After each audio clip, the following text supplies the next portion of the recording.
One. Hi, everyone. How are you doing? My name is Sharon Nyree Williams, and welcome to Shakin Shit Up, our voices, our messages. And this show, if you haven't attended a Shakin Shit Up before, this program is about artists presenting artists and their work, but having a conversation about it.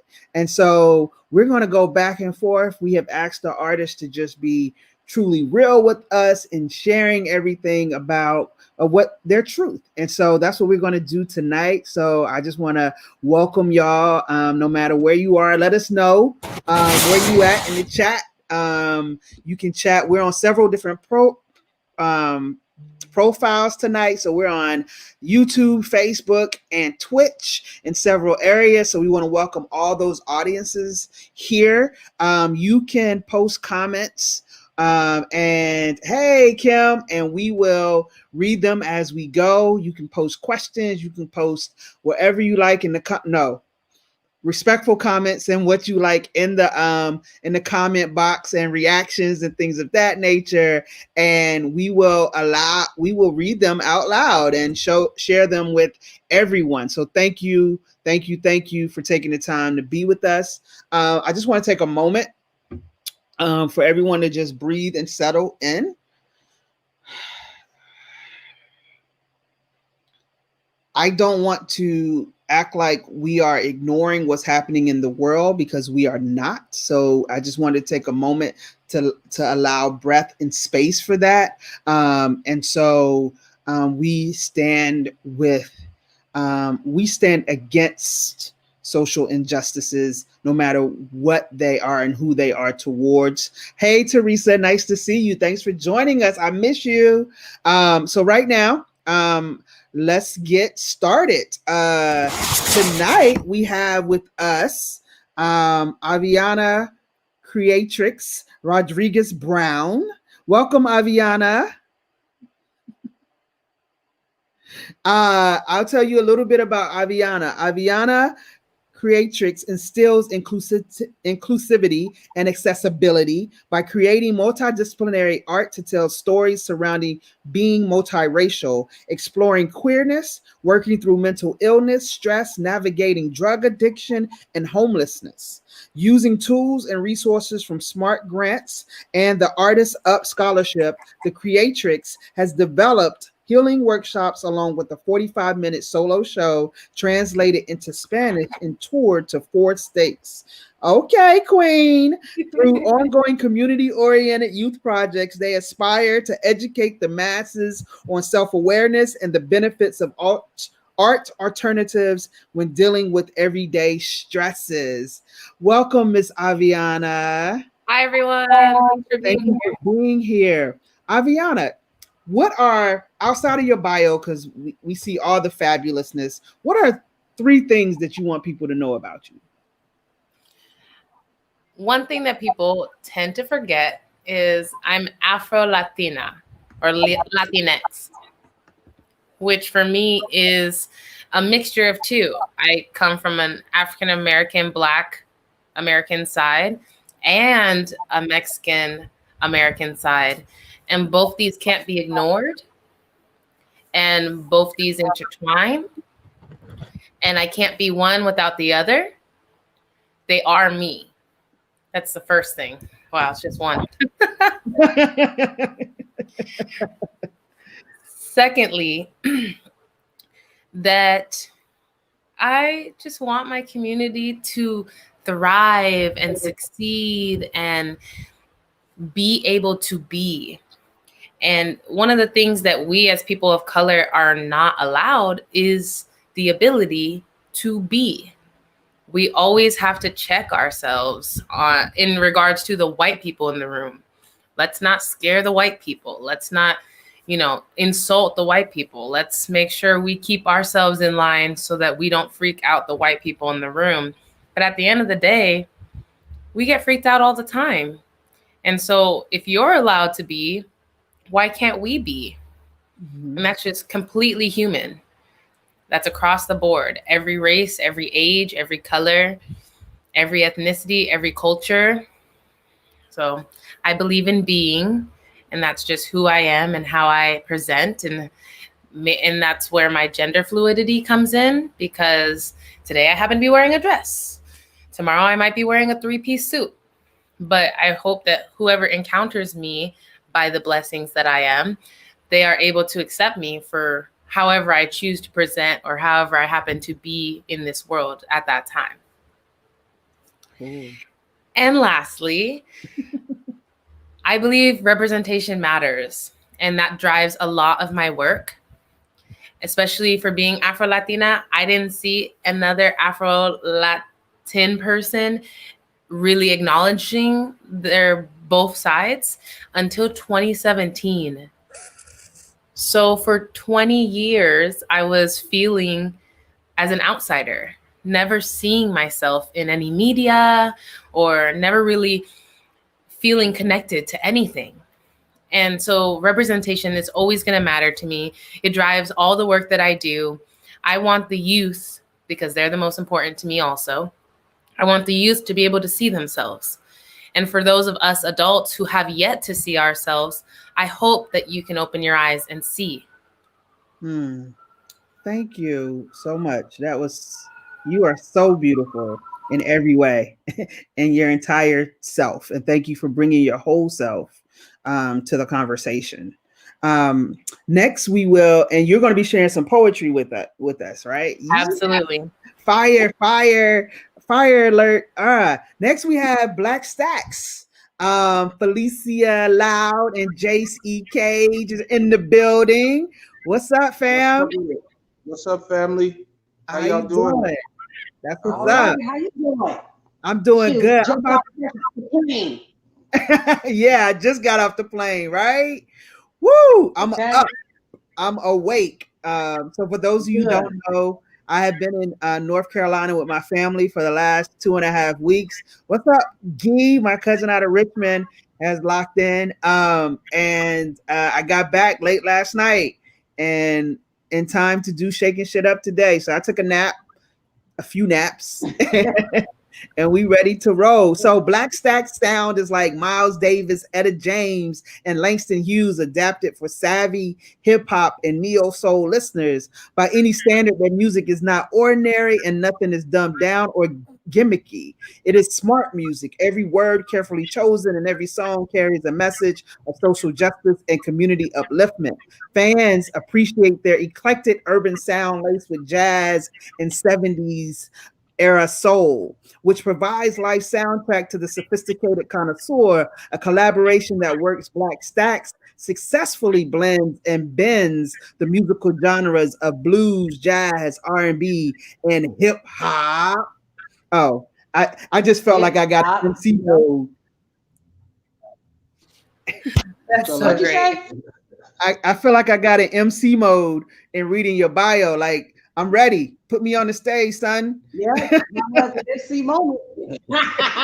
Yo, as a collaboration and as a group and as friends and family, what are 3 things that people should know about Black Stax? Well, Aviana, nice to see you. Let me say that. Can she hear me? Yes. Yes, I can hear you. But it's still nice. Good. It's great to be on a station with you, because I ain't seen you in a while, but we talk through text, so it's nice to add the smile. 3 things. What? About Black Stax that people should know. That the name is on purpose, right? Black Stax, that we stack all kinds of music. What you just mentioned, that we continue to do that. We continue to stay loyal to the heritage of our ancestors that came before, in music, in rituals, in teaching, in our parents, within the students that we are involved in terms of teaching children. That we stay Stax, and that we are always making sure that Black is at the top of our list. Nothing is less or underneath, but Black is at the top of our list. We are who we are. We say what we mean, and we mean what we say. We love doing this entertainment work, but we also love being able to share, a conscious mindset particularly now, for what it is that we have to stand for, you know, and it really, this is the time in which you have to stand for everything that comes out of your mouth, you know, and if you make a mistake, that's fine, but be able to, you know, comprehensively be able to talk about what you want to talk about and be strong enough to understand. Dr. Maya Angelou said, tell you who they are, believe them. Black Stax, believe that. Cool. That's one. All right. What you got for us, Ace? What else should they know? They disappeared on me. Right? Oh man, they were getting good too. Well, That was just one. I know, right? There are two more to go. They had two more to go. Don't worry, Black Stacks will be back in a second.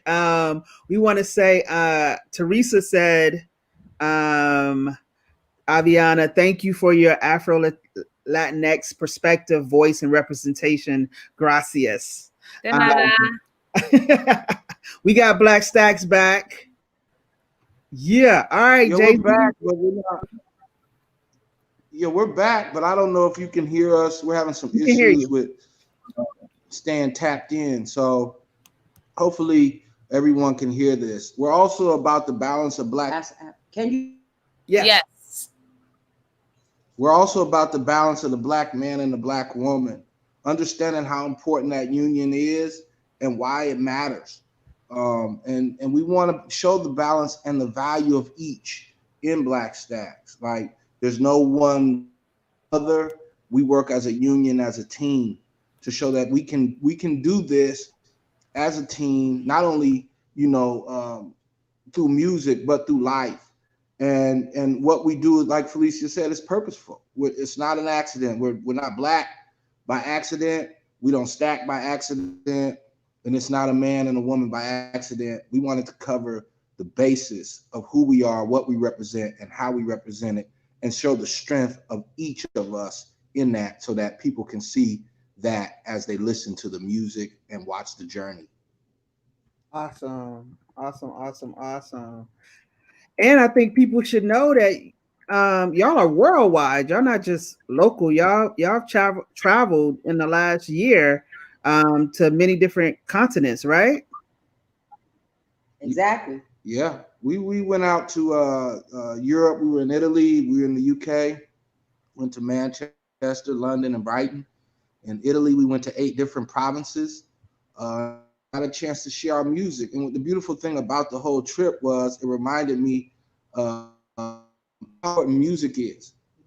And it's from 8 to 80. Like, people love good music. Like Felicia loves to say, it's vibrational to not just, hey, you look the part, but do you actually connect with those that are listening?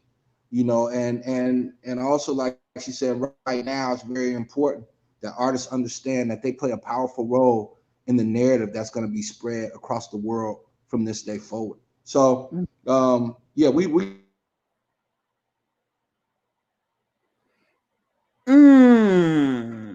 Heartbreaking. Heartbreaking. But we're not going to let that stop us. We'll bring Black. Yes, ma'am. I was gonna say, speaking on that Europe tour, man, I was so just listening to some of the radio spots that they had, you know, like, because radio's online now. For those of you who don't listen to radio online, you can tap into any radio station. So being able to hear them playing live in London was wild. Sorry. Those of you who don't know, I'm huge fans of Black Stax. And so I actually worked with Felicia 2 years ago now. She was performing in a show that I was stage managing, and I was technically her personal stage manager. Like, I fixed her hair up and I dyed her hair every night. And there was a dog that walked out on stage with her. So, like, I was standing side on the wing with the dog, things like that. So we were able to have a really nice, intimate connection before I knew she was this world-renowned rock star and this amazing Seattle Black Central District like staple in the hip hop history of Seattle. Her and Jace. Yes, Jace. And so these two are just amazing, and I hope that they connect back in because they've been around. They're coming. Seattle is in debt to them. If you don't know, Seattle, you know what? hip hop specifically. You know what? When I was putting this show together, I didn't even remember that that you stage managed Lady Day. I totally spaced out on that, and so that's why this is dope. Oh no, you're perfectly fine. And it's so funny when I seen that email because Felicia and we do text like every 2-3 weeks. Well, either she'll send me a text or I'll send her a text like, "Hey, haven't heard from you in a while. Hope you're doing well. What's new?" And so for them to be here right now is really exciting. You know what? We missed all that. Say it again. I know. I was just boasting you, girl. I was just telling them how awesome you two are and how we caught it. We caught it. Yeah, you know, the feeling is mutual. You know, Aviona continues to amaze me. So we want to get into this wonderful poetry that she's about to do, and it's music and Sharon, your hosting. You know, we want to get into that. But thank you so much. That is not gone. You know, in a way of dismissal. And you know that. So I just want to. Your image is a little blurry. Can you wipe your camera? Wipe your camera off a little bit. That's my phone. Oh, you're on the phone. Okay, I need you to clean your phone. No. You don't understand. You already know. Don't even start. You already know. Dad, you can't see nothing. I can't clean it. Can we continue? Worldwide.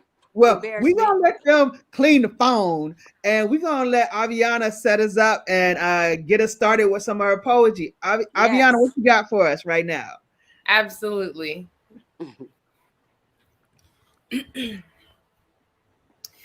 This is called Burlesque Beginnings. Last year, I was due to do a burlesque show, which would have been my first time ever showing my body to somebody I was not in bed with or somebody who did not change one of my diapers. And so this is just about that reflection. Society tells me natural is not enough.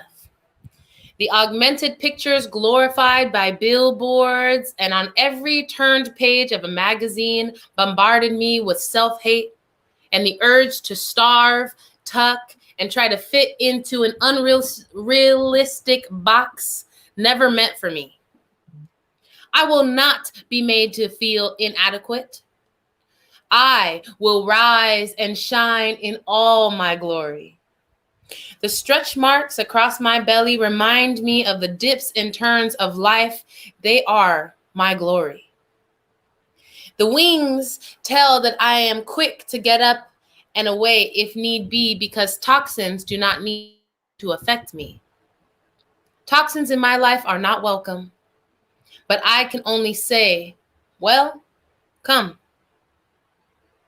I will be ready to fight to survive because I am just so thankful to be alive. Go ahead. Yeah. Go ahead. Yeah. Black beauty. Go ahead. Toxins are not welcome. Yeah. Jason, Felicia, what y'all pull from that piece?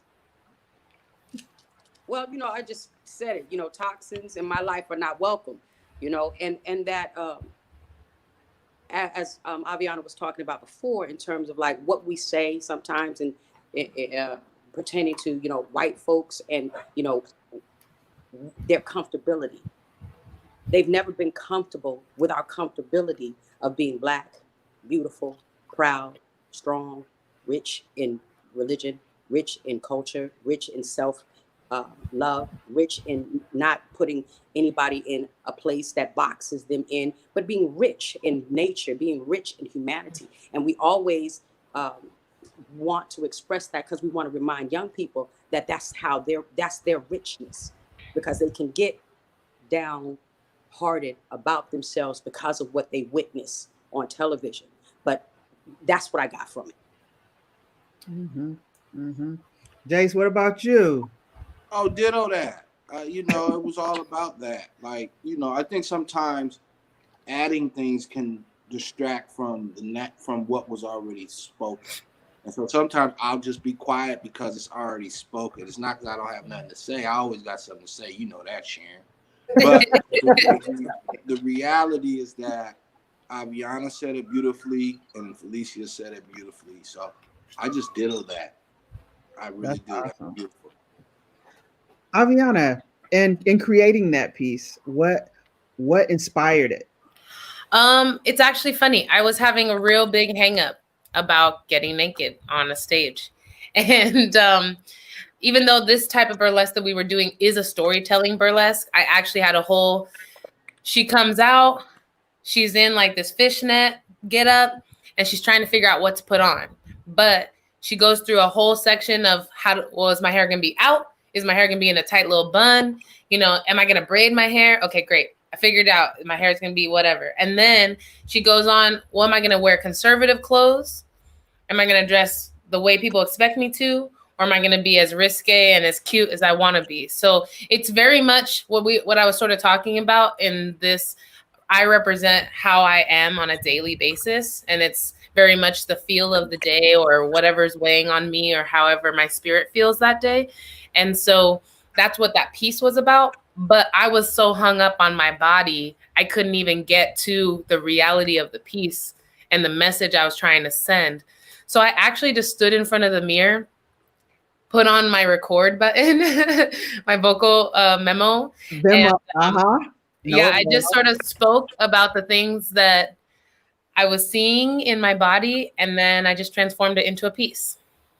Yeah, that is nice. Awesome.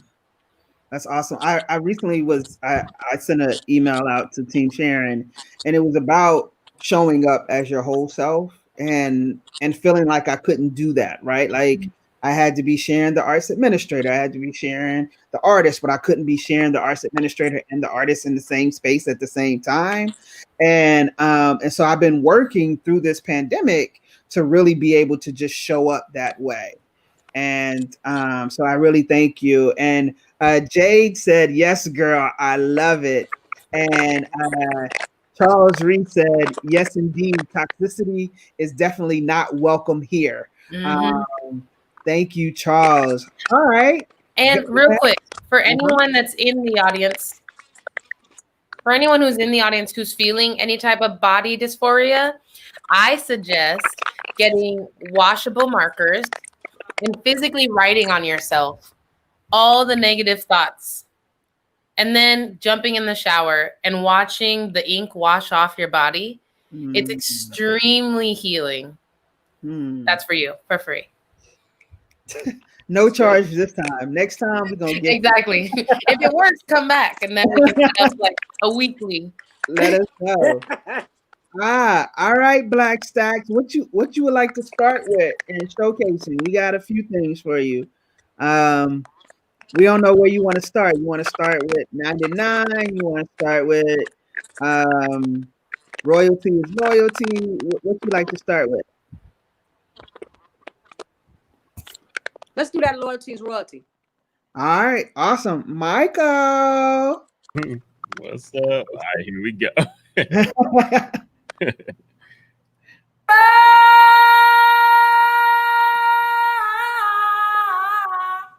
Yes.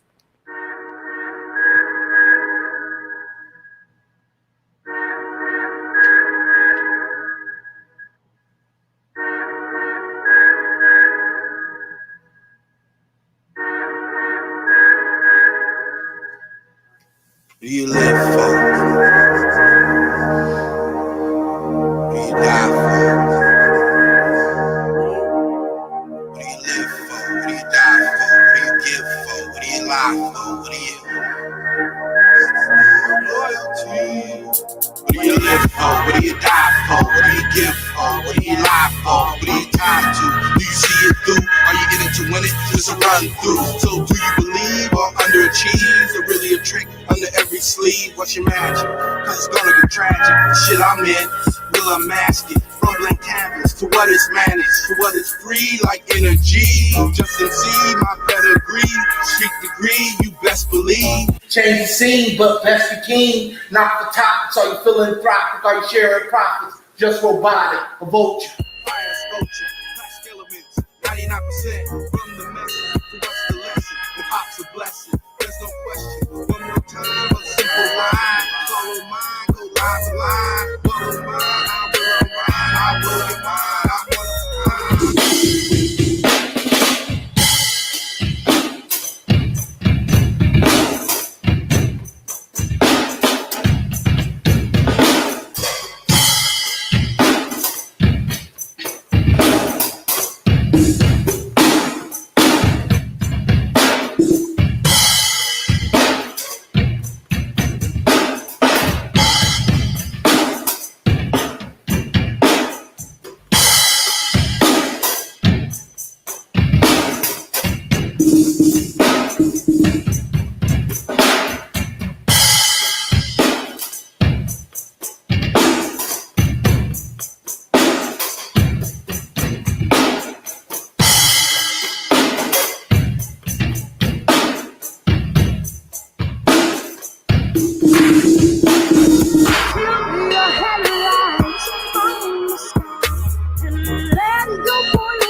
Go, DJ.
Do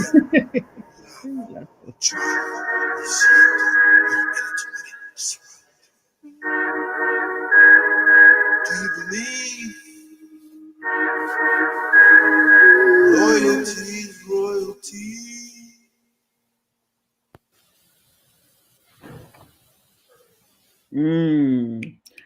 Yes.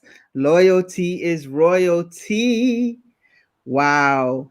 Yeah. Every day, every day. Every day. Aviana, what does that spark for you? Firstly, I was like, the first note I wrote down was, wow, Felicia is aging backwards. Like, well, hot. Whatever you are using, I need to know. Whatever you're eating, let me share the secret, sis. In addition, I was like, so screen like this. I missed that. Say it again. In addition, I was like, wow, this DJ artistry. I feel like at least my generation of DJ don't really work that hard. Like he was moving nozzles with his mouth. It was really, really beautiful. Yeah, I think there's some crackling somewhere. Somebody cracking something. Too, okay. Oh, okay. Yeah, we can hear it over here. Wow, where's the cracking? Yeah, we also cracking. I don't know where that's. It's not like somebody eating popcorn or something. Yeah, it doesn't sound like that. Maybe it'll stop. Michael, can you pinpoint where that's coming from for us?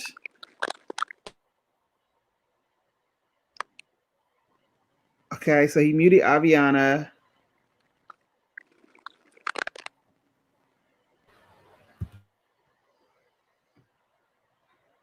Oh, okay. So I think it's coming from Black Stax feed. Michael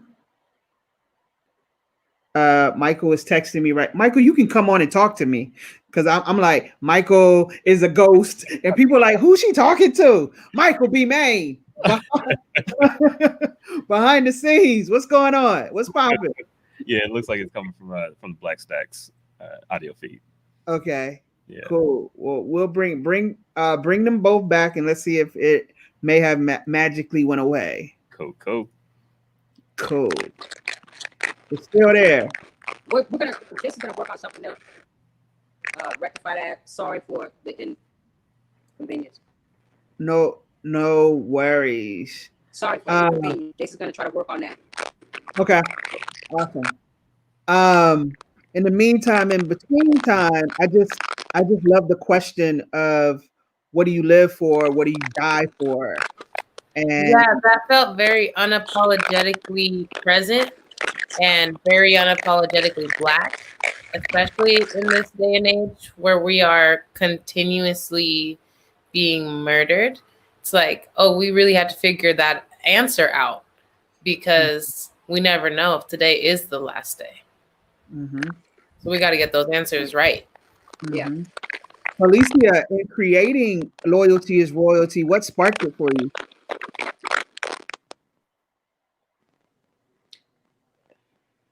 I can't really pinpoint that because each piece of music may come from a title that an engineer gives us. It may come from an experience that we've had. And just in terms of also, I think that was DJ Sean Malik, and on the drums was Davey C, and the person who put the video together was Barry Johnson. I want to say that was the music Easy Beats. Was that easy? And then the music was Easy Beats. I don't hear the static. Y'all hear the static? We hear We hear Felicity Brown of That Brown Girl Cook says she'd like to see your face, Felicia. yeah, the camera is on the back side of it. You know what? If you hit if you clean the back of it, if you clean the back of the phone, that'll clean up your camera. You know what? I'm No. Can you hear me? Yeah, we can hear you. It's not gonna happen. Oh, my phone's ready. It's not gonna happen. So I tried that. That. So, but what I will say is that, so as listening to it again, and asking yourself those questions, what he lived for, what he died for, what he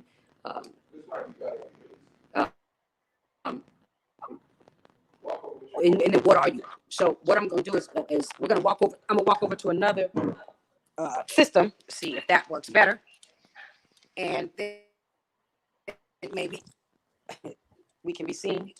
Okay, so while you're getting resituated, we're going to move on to Aviona's next piece, and then we'll come back to Black Stax. All right. Yeah, don't want to forget. I do have a question for them about Jess. Why my dyslexia is coming in hard because I've written his name many times. Jace. Gosh, Jace. Thank you. Forgive me. Has a line something underachieve. So I want to know about that, but help me remember. All right, will do. Okay. So one of the things that I spoke on or that I continuously talk about is drug addiction and also queerness. I still consider myself a baby gay because I'm still very, very new to this world. It took me a long time to accept myself as queer. I identify as pansexual, for those of you who don't know what that means. And for my family watching, you should know that just means that I appreciate people for being people. I don't necessarily care what you were assigned at birth, and I don't necessarily care how you present now. I just care that you're human, that you're kind, that you're respectful, all those genuine, honest qualities of human nature that I would like in another human being. I do have a primary partner. Just want to clarify that also. But yeah. And so this stemmed out of when my partner asked me if I would consider going on a date with them. Well, my first question was, how is that different than what we're doing? But I had to be in large reflection because I thought that there were some homophobic members of my family. And I immediately was like, I don't want to be one of those people who are kicked out and unloved. And I would feel broken if the family who has loved me my whole life did no longer. So this is about that. Long story short. And I see there's a comment. Leave a legacy to know I did everything for myself. Oh, it went away. We'll come back, Jade. Here it is. It's called 4. 4 years now. I've been holding this in. 4 years, I've thought of warmths and curves and the moistness of the skin where the thighs collide. 4 years, I haven't wanted a mandatory touch because any other way than rough is not enough. 4 years ago, I tested the waters. I asked each of my family members questions to understand their feelings towards same sex. To my surprise, their minds were extremely unlike mine. I was in shock, scared, cell blocked in my mind with all the regrets for hurting them, for hiding me, for loving another like me, for allowing my heart freedom, for wondering if there would be a way to undo what I wanted to do. If I didn't like it, if it didn't work, if it was just a quirk. Maybe I meant to live an unhappy life, alone with money and plenty to do, no one to share it with, forever like an owl screaming, whoo, whoo. Unsure of what was to come, I took a large leap of faith on God's resurrecting day. I invited her to eat, run, and play. There was plenty of laughter and hugs to be had. No one but me knew my pain or my plan. Later that night, I agreed to go steady, hoping my family would be ready. I was the first Black in a bloodline of border crossers. My mother says that it was not easy. So this is just another hurdle to encounter. Thank you.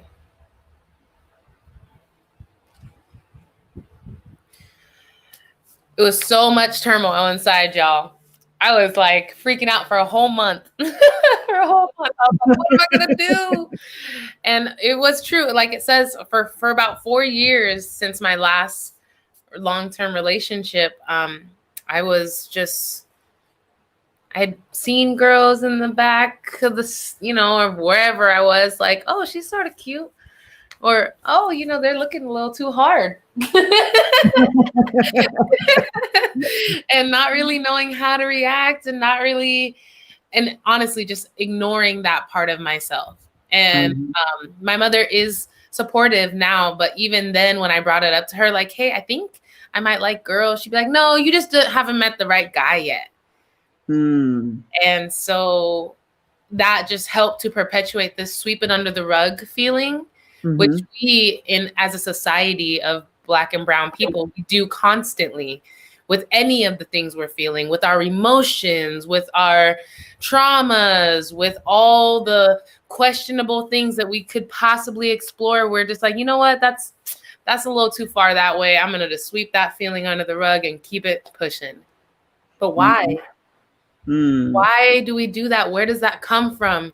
Is that also laid in white supremacy? Is that these are just questions I'm asking? Like this is how my brain works, folks. And so it's just really interesting the things that we do that eventually actually just hurt us in the long run. And even if we are doing it to keep people at bay or to help people feel more comfortable around us, what for? Because like that song we just heard, like, what are you living for if you're always going to be living to please other people? And then when the day comes that you die, what are you dying for? Because you didn't make any of those choices in your whole life for yourself. So the fact that you are now on your deathbed, what was it all for? Right. Definitely. And the thing is, we do harm by holding stuff in and not allowing people to be who they are or wanting to be something else. And we often put on them what we want them to be versus who they are. And so I just want to thank you for the willingness to share that story, because I don't think I've heard a story like that before of the things that you went through to getting to where you are to be your complete self. And that's so important, especially not just for adults, but for young people too. I mean, for young people, it hits it really early, and hearing you say that then sparks like, okay, she did it, maybe I can do it, or they did it, maybe I can do it. And then for older people, and we can't count out older people too, because older people are also going through those struggles because their family wanted them to be a certain thing, or they feel, or their church wanted them to be a certain thing, or they feel as though the way they was brought up, they're supposed to be a certain way, and they fight every aspect of that. And it's a life of misery, and it's a life of, and we need to be, as a society, able to say it's okay to be who you are. And in a post that you did this week, you are enough. You are enough. Vibing with Vic says that is beautiful. Thank you, Vic. That's awesome. And then, yeah, let's go back to Michael. Michael, let's bring Michael in. Michael B. Main, my person. I know that you always are listening and thinking and vibing. What did Aviana's piece say to you? Said all the things. Ditto that. Ditto that. Ditto that. No, I wrote down a couple lines that Aviana spoke that really came to me. One of which was hurting them, hiding me, and maybe I'm not meant to. I can't remember if you said live or leave. Maybe I'm not meant to live an. Maybe I am meant to live an unhappy life. Yes, I am. Mm-hmm. Those two lines really stood out to me, and a lot of what you wrote stood out to me actually. But there's something about, and I feel like I'm at an advantage because I know you a little bit more as a person outside of this situation here. And one of the things that I just absolutely love about you is that you always are genuine in your interactions with yourself and with me, and with the people I've seen you. Like you always bring the beauty out of everybody I've ever seen you interact with, and I think that the realness that you carry out through your poetry and through your work allows that space for people to feel comfortable being who they are. And I think sometimes people, and I've seen people feel more comfortable being themselves around you than sometimes they can be around themselves or by themselves and everything. So I appreciate your precision with language, and it's very apparent to me that your work comes out of a real deep place within you. So I appreciate you. I appreciate listening to you and learning from you, and everything you do is just beautiful. So. Thank you for saying that. Yes, Michael and I have been growing this relationship for about a year now, right? Last year we out here. Yep. Yeah. So, and it's definitely been a chase because we are both the busiest people we know. It's hard to be friends with busy people, overbooked instead of overlooked. And so, but Sharon, what you said about the young people, the day that I publicly came out online and posted a picture with my partner, and then I claimed bisexuality because my family was not ready, but for what I just said a little while ago. But, I had a younger cousin reach out to me via his mom's phone. And he called me. He was like texting me, "Hey, this is your cousin. Can I call you?" And I was like, "Yeah, sure." I was like, "Is everything okay?" You know, I thought something was wrong. And he was like, "I just saw your post. You know, I'm this, and I didn't know that anyone else in the family was, and go you, and all these things." And he's like, "You know, I always felt like the weird one, and like no one was ever gonna understand. But I'm so glad to see you in your journey, and you and your girlfriend look so cute, and all these things." And I was just like, thanks. And then I hung up the phone and I cried for like 30 minutes. And I was like, so all this time I was holding all this in when really maybe it wasn't even for me that I needed to come out. It was for whoever else down my bloodline or that I'm connected to, or who's been following me or watching me for years needed to hear it. And that's one of the things that I tell my partner often, because we met at a poetry slam. Shout out Seattle Poetry Slam. Yeah, it's more so whenever I write a piece, it comes from a place of I need pen and paper and I just start to like jot things down, or I feel overwhelmed and I don't necessarily know what to do with it. So I just start writing. I try not to guide it in any way. Sometimes I'll put a timer on, or like I'll pull 4 pieces of paper out and like, this is how much you need to write, to sort of give myself a goal or to push myself as a writer. But at the end of the day, I know, or I remind myself not to judge when it's first coming out, because it may not be for me. This message that I'm writing out here may be from a family member 2 generations ago who is now feeling free enough because I'm free in myself and I know myself that they can speak through me to whoever else needs to hear it.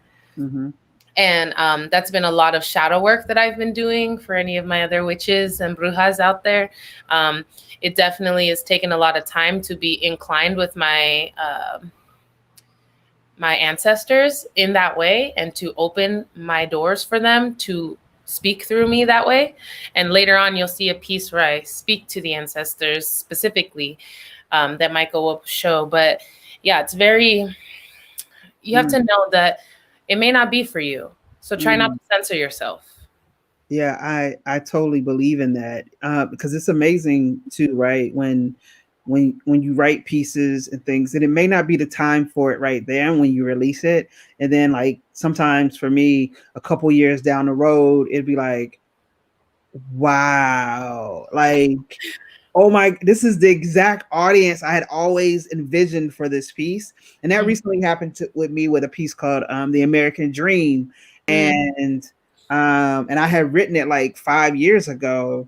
And then I was asked to perform it at Dow Constantine King County executive of King County Dow Constantine fundraising event. So now I'm in a room with all these all these politicians and things, and I'm like, and people that support politics, and I'm able to share the questioning of what is the American dream.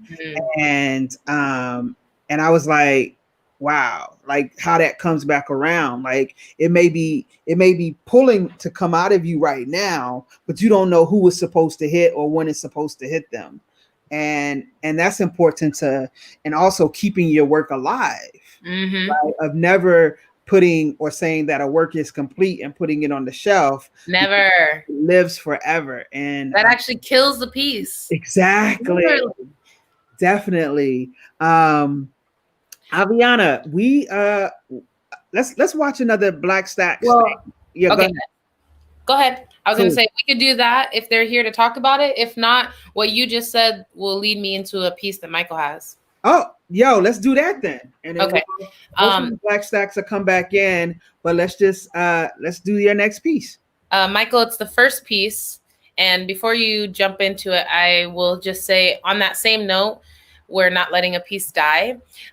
Terrence, I can't remember his last name right now, but he works over at Wibbly, which is Women in Business Leadership. And it's like, you're in a room full of CEOs, business owners, and they're all females or female-bodied people. And at this in particular one, I was the artist in residence or the performing artist. And the woman, the keynote speaker, is the commissioner of public lands here in Washington State. Okay. And when I was like, just tell me who's going to be there, and I'll see if I can write a piece to incorporate them. So when I found that out, I was like, ooh, I have a piece. And one of the main lines in it is, we need the trees in order to breathe.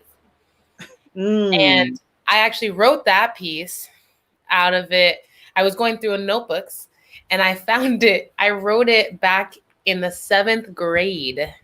Wow. And I was able to open it up and then take that one line from this piece, because the rest of the piece was like, I was a kid.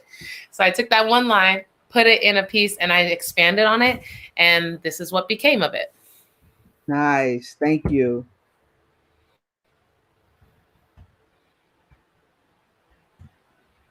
Uh-oh, I can't hear anything. Couple of things. Michael. Listen up, Earthling. You start it, Michael. Start it over.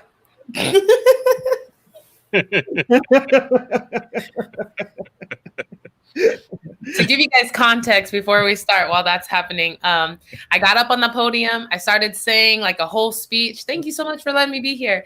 And then the actor took over and I like fainted. And then I came back as a whole character. And the room was not ready. I'll just say that. The room was not ready. I was looking around people's faces. Their jaws were on the floor. Oh, all right, I'm gonna try this again. Let me know if you can hear it. I think it might have just been low volume. We have descended from the clouds to be what you need us to be and bring you to light on a couple of things. Listen up, Earthlings. Release your minds to me so I might feast on the thoughts of your memories. The universe is calling you back to which you came. Refrain from any sudden activity in your brain. This ought not be hard, as you've relinquished all power to those whom have taught you how not to be on guard. So listen once and for all, we come in peace, but there is no denying who we might be. We are your liberators, your peacemakers, your everlasting sanity. We release you from all pre-planted seeds of judgment, superiorism, and resentment, and instead plant the seeds of all-knowing love, peace, and acceptance. And furthermore, the understanding that you need the trees in order to breathe. We need the trees in order to breathe. Forget wants, for all that you possess is all you have ever truly needed and nothing more. Change hangs thick in the air. I see it in all of you and feel it within this body you have been privileged to see. Rest easy and at peace, for tomorrow is anew, and today we wash your sins of hatred away. Release your minds to me, so I might feast on the thoughts of what this world might be. We have descended from the sky to bring you to light on a couple of things. Man, it's so hard to watch yourself. I don't know if you all were watching me, but I was like, I love watching you watch yourself, and I know exactly how that feels. But your transformation there to the piece and embodying the whole piece was so fabulous, and it had like this musical theater type vibe to it. that's what my degree's in. I'm glad I paid for that. You know, I'm glad it showed up when it needed to. Yeah, and then like release your, I mean, like just trying to wrap my head around it, right? Of really releasing everything that you have and be is just so powerful. Sandra Briley says beautiful. Thank you. And it was beautiful because there's something special about live performance, right? And there's something special about being able to watch live performance. But in this, I felt as close to you live as I would have, as I felt live as in the video. Like it made me stop, and you drew me all the way in. And it was the messaging, the presentation, it was everything that was really, really lovely. And yeah, what new thing showed up for you for this piece? Well, when I found out it was published through Googling myself, I wasn't even notified that it was published, and I recorded this about a year-ish ago. So I was looking for something else, but I found it, and I actually was able to watch it with my grandparents, who I've been staying with, taking care of during COVID, during the pandemic. And that portion when I'm like, this body that you've been privileged to see, my grandfather turned to me and goes, "You're so funny." Thanks. Yep. He's like, "Really? You're just so funny." And I was like, but it's the truth. Right, exactly. Because around Seattle, at least, my New York friends know this for sure. If you're watching and you and I met each other in New York, you know this for a fact. But my Seattle friends are definitely beginning to feel it with me not being around as much, that I'm very much, they call me the Mirage, because it's, don't give me that look. No, it's the look of tell me more. Well, it's because I am somewhere and then I just disappear. And then I just show up somewhere else, and I just sort of like materialize in when you least expect to see me, I'll be there. And then when you expect to see me, I won't be there. And so, yeah. But I love you guys. Those of you that are close to my heart, just know that my spirit and my energy is at all the events, all the beautiful gatherings, all the things, especially right now with the way things are going in this pandemic. I just can't be out there like that. And you know, that's fair. You know, but you are showing up.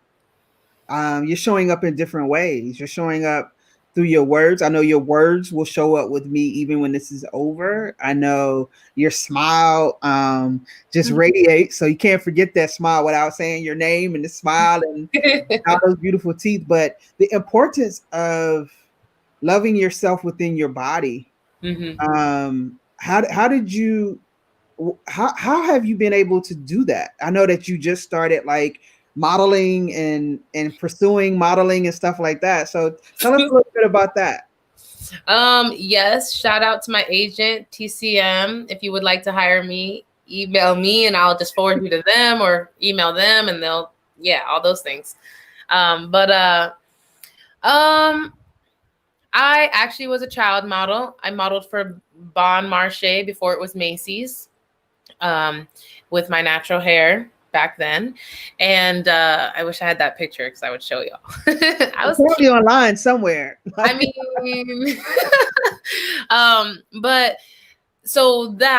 but then through an abusive stepfather and childhood obesity and things like that, I fell off.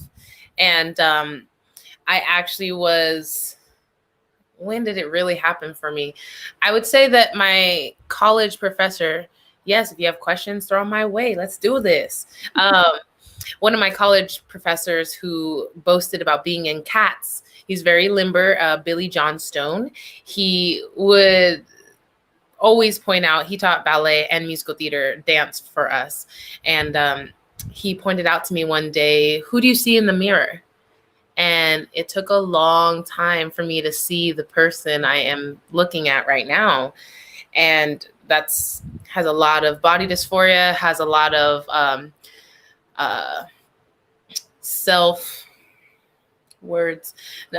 turning away from my Black self and trying to associate with my Latin heritage. It was a lot of things that I had to break down within myself and really come to the core of who I am, how the world sees me, and how I want to be seen by the world, and where I can balance those two. And loving my body in its current form is a daily challenge. I can't say that ever goes away. You know, maybe these jeans that I tried on today fit really nice today. For some reason, tomorrow they won't. And so that's a real struggle that we as human beings always are going to have. But I think reminding yourself that you're enough, that you're beautiful, that you are everything that you could ever dream of being today is the first step. Awesome. Thank you for that. Thank you for that word, that wisdom, that knowledge. Look, I love it. What do you have next for us? Here now? Yes. I would like to give you a piece on addiction. And it's more so, I don't know if my sister's watching, but I wrote a few pieces to my sister because when I was heavy into drugs, I sort of fell off for our relationship. She's younger. She's 5 years younger than I. And so this is for her, just a little explanation. And it also talks about my drug addiction. So here we go. Entitled Sister, Coming Home. Coming home was my favorite part of being away. I haven't figured out exactly when that changed. I was living in NYC. Things on my mind were just fine until the drugs kept calling my name. Nothing else mattered. Not you, not me, not them. Damn, I missed every phone call from Monday to Sunday and then back again. I can still remember when it first had started. It was just one white line. It was so crystally and fine. It stung and burned and made my eyes water. Things changed in school too. I was short and refused to follow the rules. I slipped and fell on my face. But before I knew it, lost my place. I slipped and fell on my face. But before I knew it, I was kicked out of my place. Addicted, working, and in school, I turned to a fool. Looking for love in all the wrong places, here was a man credited with my creation, yet he couldn't be bothered to meet me at the station. Later, raped by a boy who had seen me walking home through dark places. Didn't tell anyone, because when he finished, he tapped out a line on his hand and shared it with me, so that made it all right. He knew what was best and what I needed that night. The man called my father. He used me for about a week until he sent me on my way at 5 in the morning on a random day with nowhere to stay. I slept in the lobby of his apartment building, not telling him I was scared of the dark and who might follow me through the park. Tears down my face every day, but I put a smile on for others, bit my tongue and kept up the charade that things were going to be fine.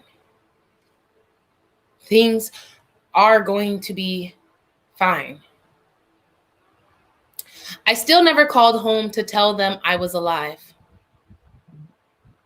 It was hard to do drugs, surfing couches, so instead I slept on trains, clutching my baggage close as not to be robbed by a Tom or Harry or bro named Tyrone. I made it to work, community service, school, and even to toke with a few beautiful friends in a Harlem pool. Sheltered from the winter chills and watching a friend's feline on the Upper West Side, I was blessed. And yet, sent another test. The boyfriend at the time decided his needs outgrew mine. Despite my stops and pleas and cries, I guess I'm still not all right. He cuddled me after and petted my hair, and I could feel him go limp as I heard breathing deepen.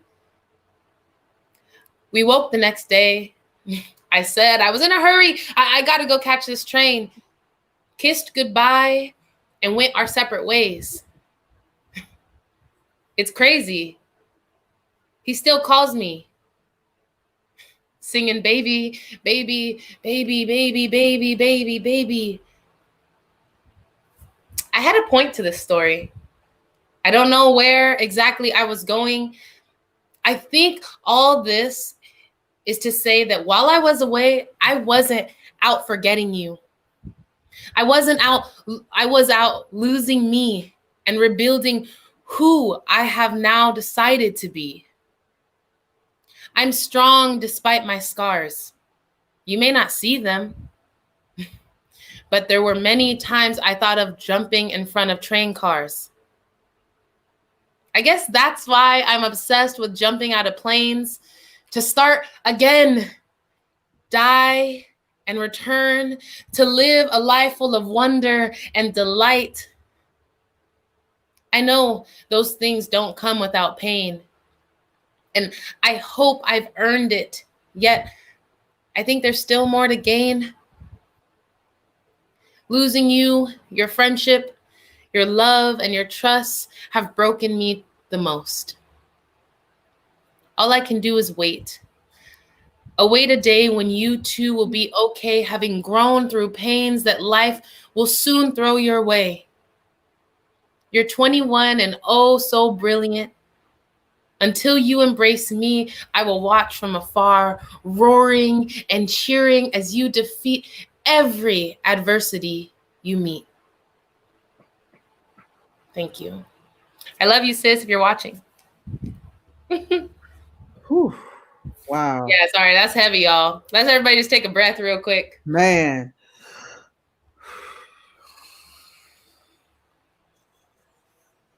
Maybe one more.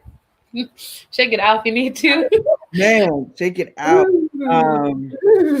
Cool. That was a lot, but that was a lot, but it was necessary. People needed to hear it. You needed to write it.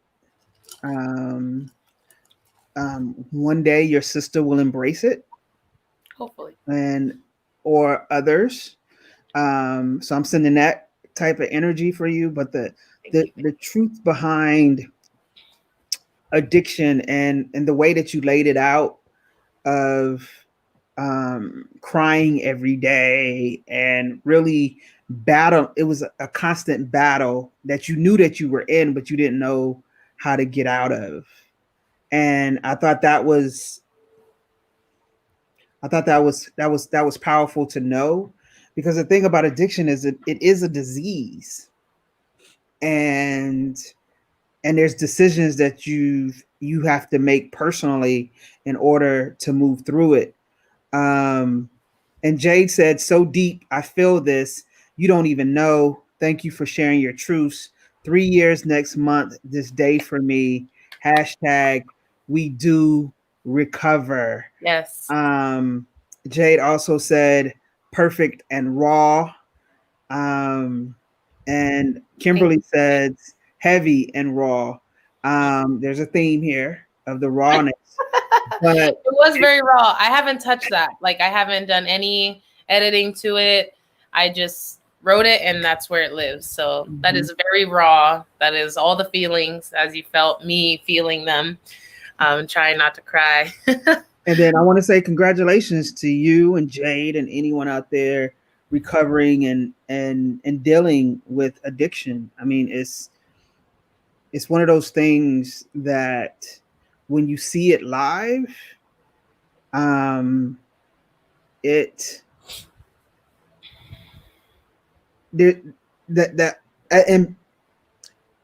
a part of you.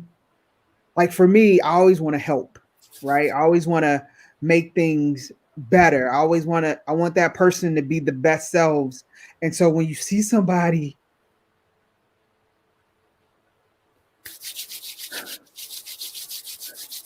that you love going through an addiction and there's nothing you can do, it's one of the most horrifying things.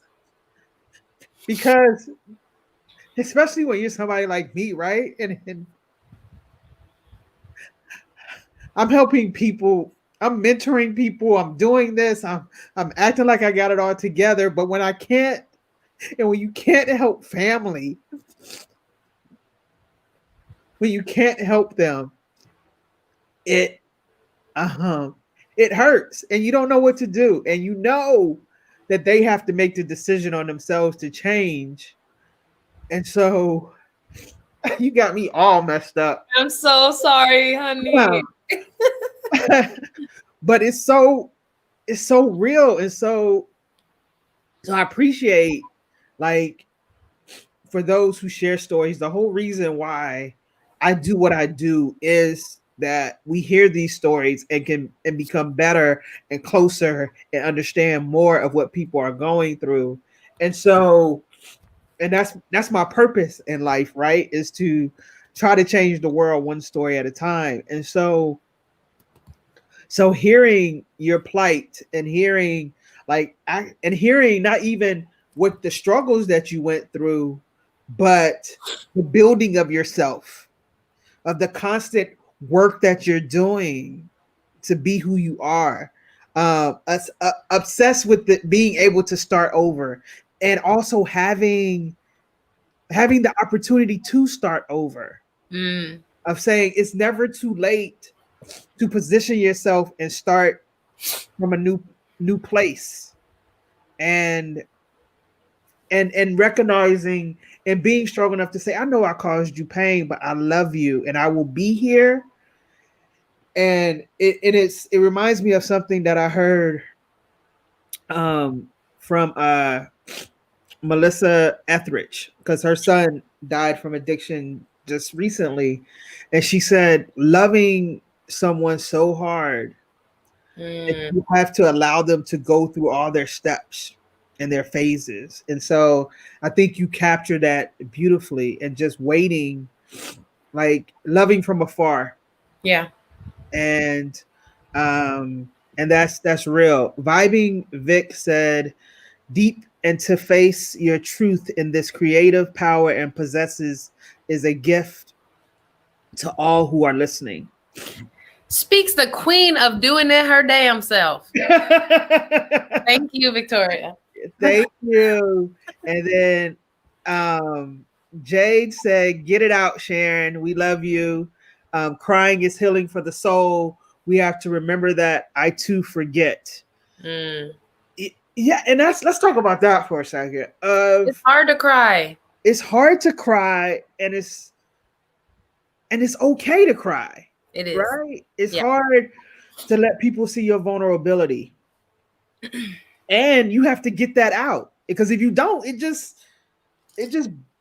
like, okay, I'm about to say something real nasty. It's like that when you want to pass gas and you don't want to do it in front of everybody and you holding it and it's entangling everything in your body and it can you gotta let that out. You got to let it out. So you gotta let it out in order to be free from it and in order to deal with it. So whether you have to go in a closet by yourself, or I do a lot of crying in the shower. I've cried in the boardroom. I've cried right here on virtual television or whatever we want to call it on the web.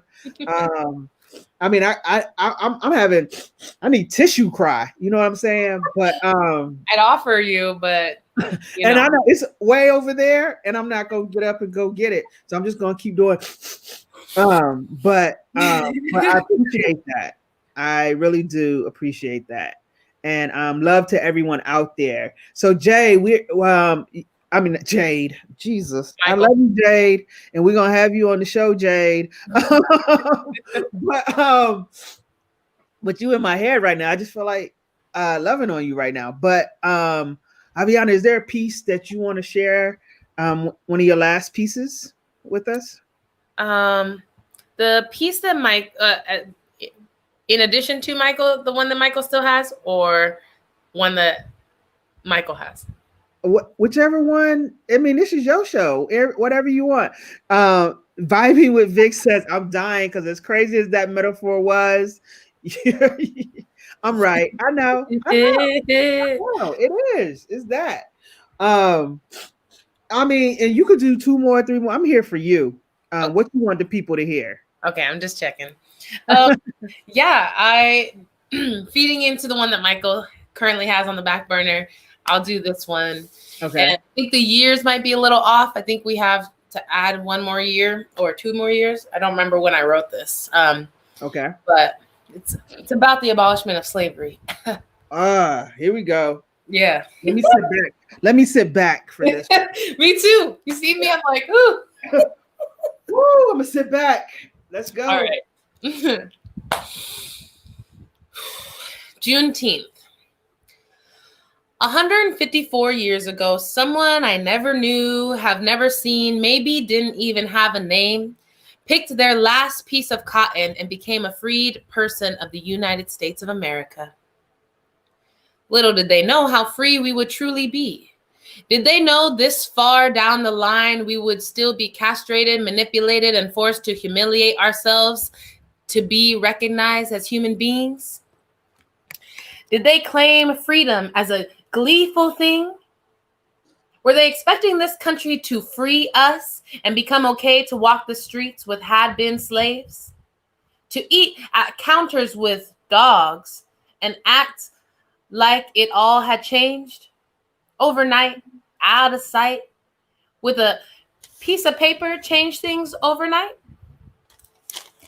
I'd like to know what exactly happened 154 years ago when my men and women became free.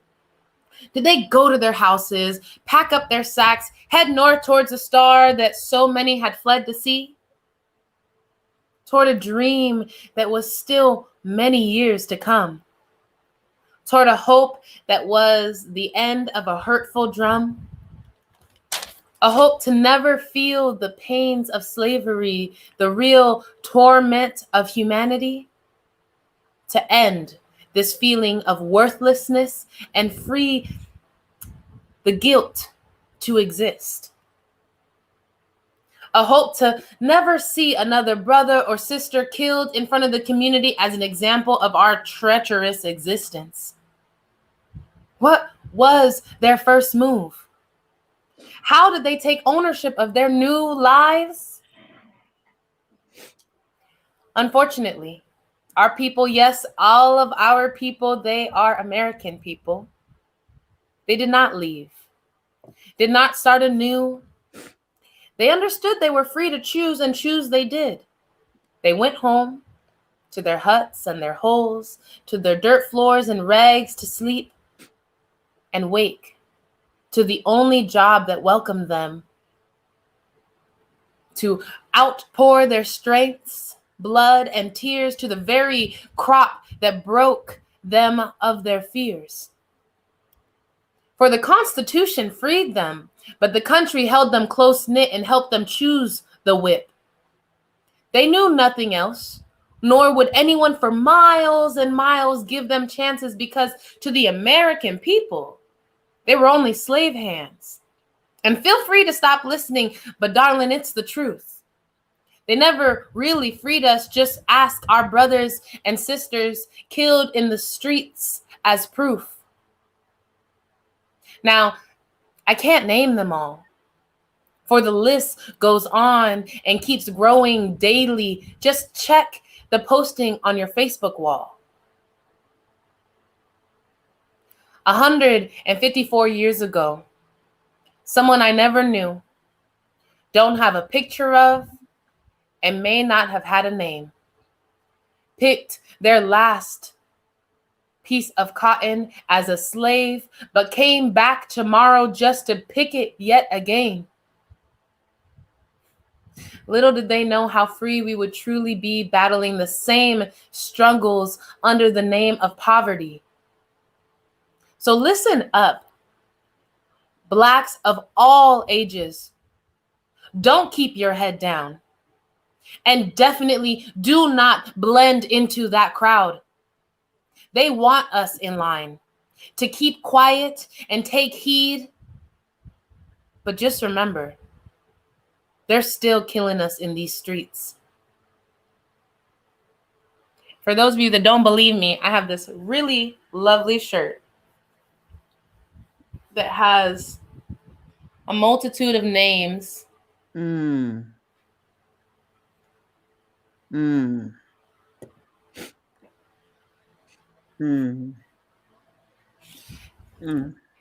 I'm so sad that I have to keep writing names on this shirt.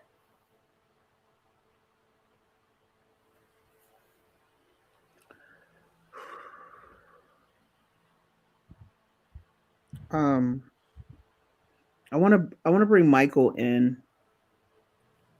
Michael, you're currently working on a project that also tells some slave narratives. Can you talk about the intertwining between Aviona's piece and the book that you're basing your project off of? Yeah. First of all, Aviona, that was I.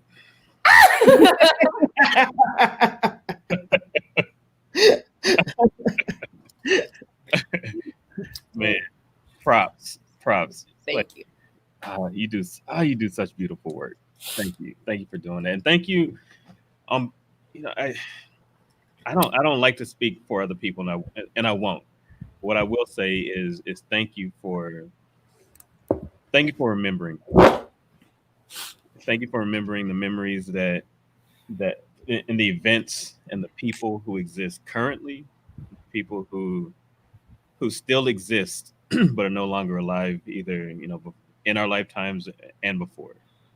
And I think that the work that you're doing, especially with this piece, is one that it goes beyond honoring. Like there's honoring people, and then there's the celebration of these people. And I think that when I hear you read this piece and I see the emotion and I hear and feel the emotion that comes through this, I think about like all the people that came before and all the people that will come after, and it makes me feel more connected to each and every one of them, and I appreciate you doing that. And I feel like it's also often our histories, there's an intention to erase our histories. And by doing what you're doing, you refuse to let that happen. And I applaud you for that. And I appreciate you for that. And you do it in such a beautiful way that I think it allows and encourages people to come into the conversation rather than to push them away. So just thank you. Sharon, the also I love you. I love both of y'all. We love you, Michael. Thank you. The piece I'm working on right now is called To Be a Slave, and the project is named after a book called To Be a Slave, and the person who put that together is named Julius Lester. And I think it was in the 1930s there was a project to interview people that were formerly enslaved after emancipation, and those interviews were transcribed word for word, including all of the dialect, the slang, all the verbiage word for word, and those were then housed in the Library of Congress. And Julius Lester in the 1960s learned about these and then actually went to the Library of Congress to read all of those interviews, and then took some of those interviews and put them in the form of a book, word for word, exactly as they were written, and then provided context along with that. And growing up, I remember, and I grew up in Texas, and I grew up very much with Texas history being a thing that was taught to me, and feeling very fortunate that I happened to have two parents in the house that were always saying, like, they're not going to teach you everything in school. You have to learn how to do your own research and read and listen and pay attention. And I remember trying to ask my grandparents, my grandparents and great aunts and uncles and things about what they experienced, because they were one generation removed from slavery, and they would never share anything because it was just too painful. And they would say, "I'm not trying to relive that. It was too painful." And so most of what I learned about slavery came from secondhand accounts, movies, and books, and all of them, for the most part, were portrayed people that were enslaved as a monolithic experience, just all whatever, just all the stories.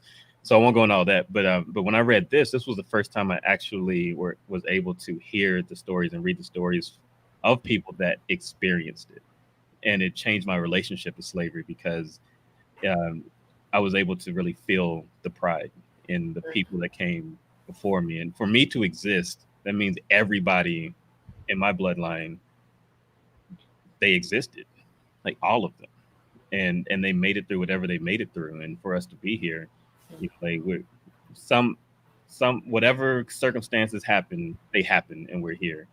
And it really made me start to think about how I could celebrate these people and family and ancestors and people I don't know, people I do know, people that aren't related to me, and everything.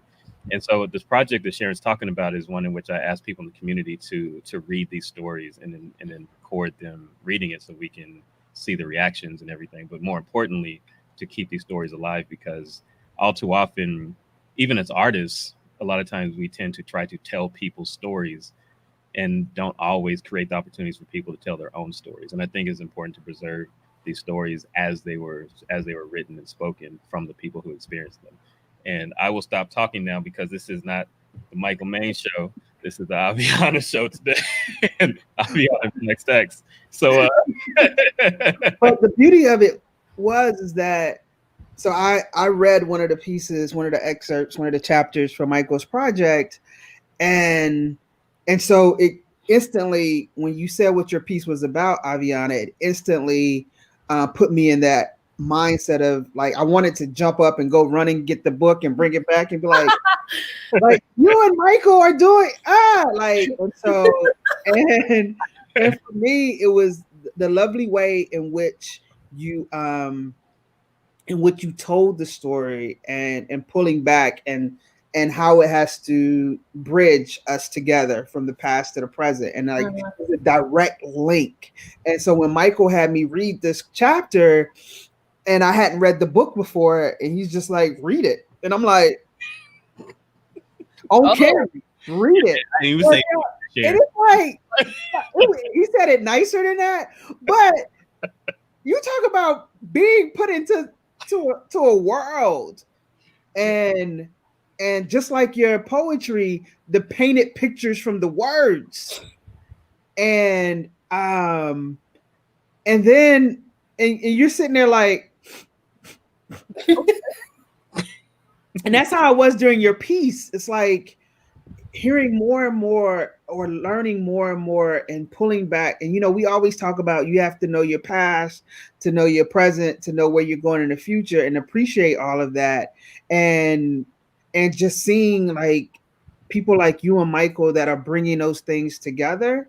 And also like recently watching the John Lewis documentary and really seeing right the civil rights movement and people trying to vote and what they were going through, and seeing him continue that fight today, and just like seamless line. And that's how we have to look at our lives, as a seamless thread that's going through everything. So in the arts, they always talk about what is the thread in your story, and it's seamless.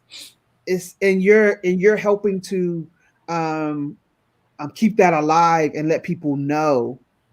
And I appreciate that in you and value that. Thank you.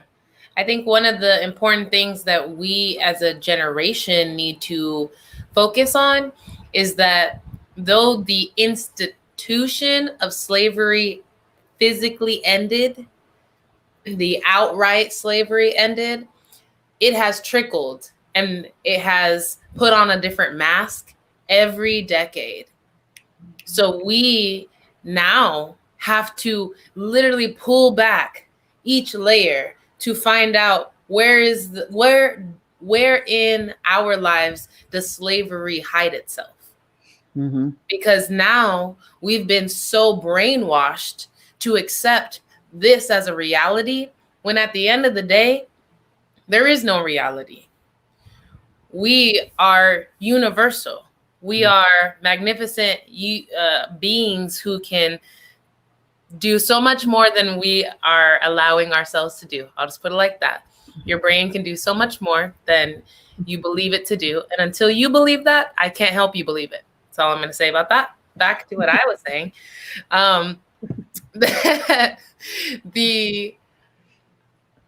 That we ourselves need to understand how we are being held in our place. Where are the bowling bumpers, for analogy purposes?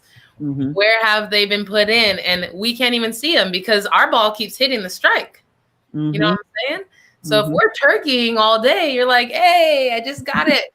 Now slice of pizza. Right. You didn't know that you have bumpers on, sweetie. So you didn't do anything. And everyone's on the sideline laughing at you. Exactly. That is Black people in America today. And not even just Black people. Because my PSA for you today, if you get nothing else from this whole thing, this is the moment right here. This is the PSA right here. Lean in. Lean in. Anyone who is not white is Black. Why?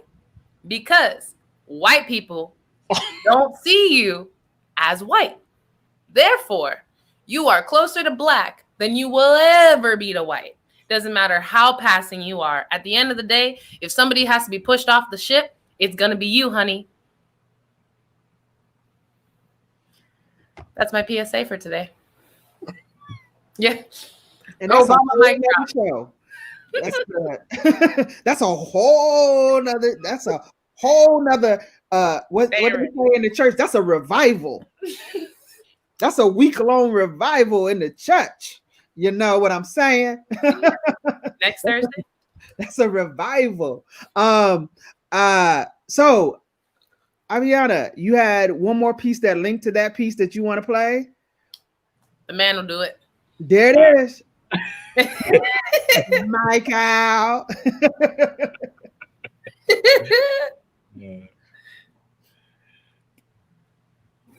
Until the end of time, I am free. I'm not your idea of me. I'm an Afro-Latinx curvaceous lady. I ride the waves to my own personal sea. I want the best for my people. And if you don't, then watch out. I will stomp you, romp you, and throw you to the wolves. I am strong and loud and run around town planting seeds in the crowns of the oppressed to stand and relent. Togetherness is the thing that we need in order to succeed and taking over this pathetic excuse for a country that is ripping us to shreds. Say it. Oh. Oh, Michael, you paused us. No, I didn't. We just have 40 seconds of it. I will. You know what? Let me see if I can pull up the document. Really? You gonna give us a teaser? Go ahead and talk amongst yourselves. I'll fix it over on this end. Okay. If you can't find it, just let me know, and I'm looking for it on my end too. Do what you gotta do. I'll take care of you. Don't worry about that. Okay. Yeah, you giving us a teaser. I mean, I'm on the edge of my seat taking notes. Like, wait a minute. Stomp you and romp you. I mean, why are you so violent though? What? Okay, so I have to let you know, I'm definitely a country girl. So on my Latin side, I grew up in Eastern Washington, where I've been spending time during the pandemic. Mm-hmm. And like, I was hunting at the age of 3. I helped my grandfather fix my first car at 5. Like, I've been riding horses. I got a horse for my 5th birthday.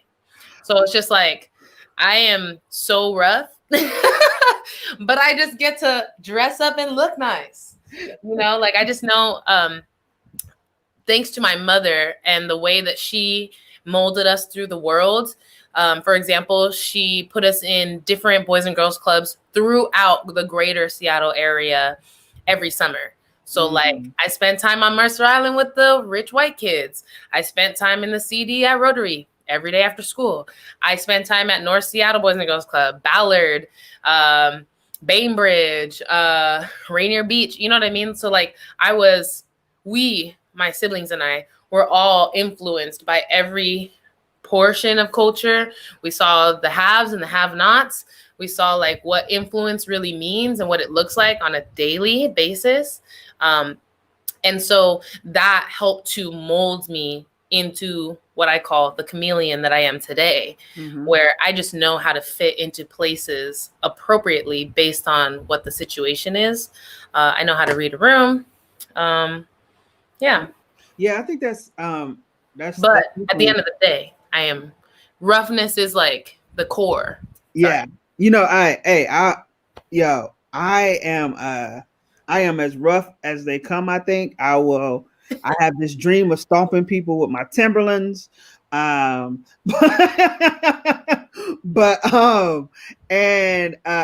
was, as a kid, I was wrestling for in my neighborhood with the cardboard belt. So I didn't get to ride a horse. That's one of my bucket list items. I really do want to do that. And I am I just was home in North Carolina looking at the cornfields, things of that nature. And I just felt like, I saw this guy had a pig farm. I was like, he got pigs. And so I love the country life. But and I feel like we as a society are a little,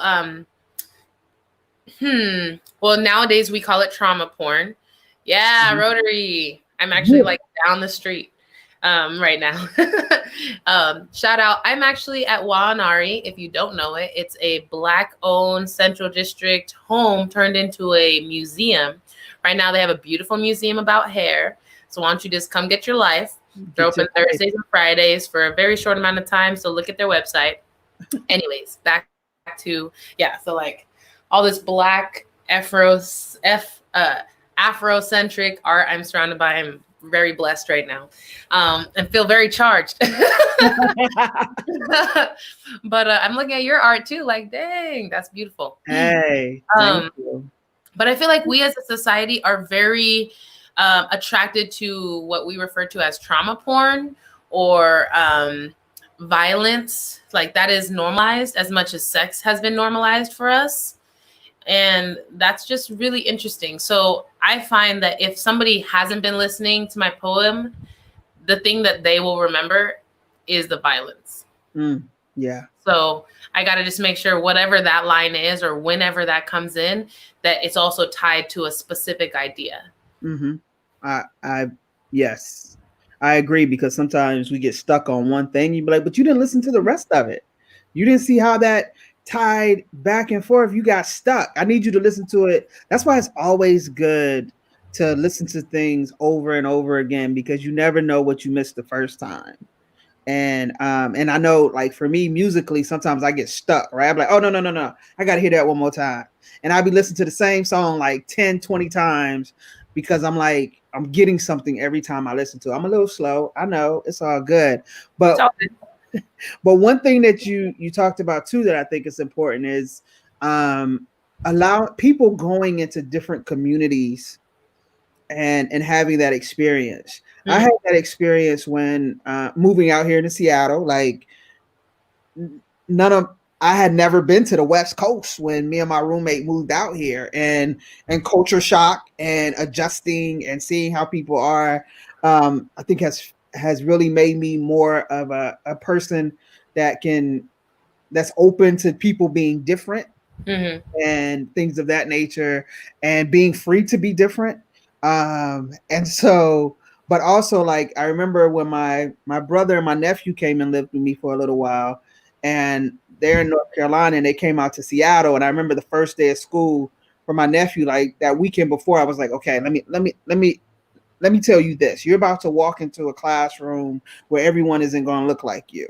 You're about to I was like, you in Seattle now, so you're going to walk in and you're going to see all different kind of ethnicities, all different kind of cultural things, and I had to warn him. I felt as though I needed to prep him for that first day of school. And when he came home, he was like, he had all kind of questions. And I was like, cool, because I felt good that I told him that. And what triggered that was actually, I took him to one of my favorite breakfast spots, and he looked around and he was like, Auntie, we're the only Black people in here. And I was like, okay, welcome to Seattle. Now, what you gonna see? And he's coming from Charlotte, and it was like, and so when he came home, because we had that conversation, he was willing to have that conversation again. Like, okay, this is what I saw. What does this mean? What does that mean? I saw this, this, and this, and it was like, whew. And then now I just hope that, like, all my family can come out to Seattle just to see something different. So I always encourage people to go and visit different places and communities, things of that nature, because we're not all the same and we all have different experiences. So I thank you for that. And he even played ball for Rotary when he was here. You know what I'm saying? Wow. But, yes. Michael, are you ready with that video for us? Nope. Almost. It's interesting that you say that, because when I went to college in New York, I was living in Manhattan the first year. Second year, still in Manhattan, became homeless. You heard that story. And then I was sort of bouncing around. I eventually found an apartment in the Washington Heights area. Anyone who is or has seen In the Heights, that area. And I fell in love. Obviously, those were my people. But then everywhere I turned, how do you know Spanish? You're not Mexican. And that's like, that's a continuous thing. So for all my Latin friends and family, Hispanic family out there, please just know we come in all colors. And if you were actually from anywhere outside of this rock, you would see us in so many other colors. But this rock has you thinking that you all look the same. Anyways, and I lived in Brooklyn for 2 years. If you've ever been to Brooklyn before 2010, you would know that it is full on Black, like unapologetically Black. You got Black preachers on the corner. You got I can't even think Black Israelites on the next corner. Everyone is pushing their version of religion. You've got so many hair spots you can't even, like, you would lose money in one, but you can't even make it to the 10th one that you would encounter because you already bought all the hair you could possibly need for 10 years. You know, you got the Juve Festival where they celebrate all the West African nations that are represented in Brooklyn. They have a parade on Labor Day weekend and everyone's out. Like, they're cutting open coconuts with machetes and you're drinking a full-on coconut on the Brooklyn street, like at the Brooklyn Library. You know what I mean? So it's so different. And I would have never had that experience had I not stayed in New York and explored. So at the end of the day, yes, I'm for that. Go somewhere else. Go see how other people live. Go see what's happening out in the world. Go see how people who look like you are experiencing life in Europe, in Australia, in Africa, in Mexico, in Brazil, in Louisiana, in Missouri, in Ohio. You know what I mean? Like, there are so many other experiences besides what we have on a daily. And even for the people who come here, yes, we are here, which I'm glad that Michael has that festival. We Out Here. You can just Google it. It's outside. It's out on the web now. 2020 was virtual, but we are here. And it's funny to be in the Central District where I don't see as much of a community. I mean, we are here and there are many of us. Liberty Bank building is full of us, but it's also so sad. I was walking in the neighborhood and I'm like, that was owned by a Black person. That was owned by a Black person. That was owned by a Black person. That was owned by a Black person. And now that is no longer the case. Mm-hmm. And gentrification is a real problem in regards to representation and equity and life and love and community. And making it through the change, making it through, for those of us who remember those days, right? Not for me, not necessarily in the CD. I remember some of it in the CD. I don't know how. I moved to Seattle 20 years ago, and it's just like, just being able, I felt comfortable in the CD right off top. Right? Like, my first hairdresser was right off top, and everything was so amazing. And so and I still feel at home in the Central District. I feel home at Langston Hughes Performing Arts Institute, at Wanawari, at any place I go. That's my comfort zone. I had to learn how to be. I actually live out here in Kent. I had to learn how to be in Kent during the pandemic because I was always in the Central District. And so, and I felt detached from that. But also, in going back to North Carolina, I say there's something about going from one place to the next. And that is in North Carolina and places where you have more Black population, right? Your community you're born into it. You get off the plane, you walk right back into it, right? And then when you come to Seattle, a place like Seattle, you create it. Yes. You create it. So when people tell me that they don't see Black people in Seattle, you haven't created it. You haven't reached out to it. You haven't searched for it. It's not just going to happen for you. You got to look for it. It shouldn't be that way. You should know when you get off the plane, you can go to the Central District and you got Wanawari, Langston Hughes Performing Arts Institute, Langston, Central District Forum for Arts and Ideas, the Hansberry Project, Northwest Tap Connection. I mean, you have all these Black organizations and businesses, but it's just that. I want to give a shout out to Stipe-olicious, and because this is our first broadcast on Twitch, and Stipe is our first comment from Twitch, so I'm giving him a shout out. Thank you. We doing big things. But Michael, are we ready? Yup. Let's do it. All right. Let's see. There we go. By the way, if you do look up We Out Here, this was from. Okay. That's right. I am free. I'm not your idea of me. I'm an Afro-Latinx curvaceous lady. I ride the waves to my own personal sea. I want the best for my people. And if you don't, then watch out. I will stomp you, romp you, and throw you to the wolves. I am strong and loud and run around town planting seeds in the crowns of the oppressed to stand and relent. Togetherness is the thing that we need in order to succeed in taking over this pathetic excuse for a country that is ripping us to shreds.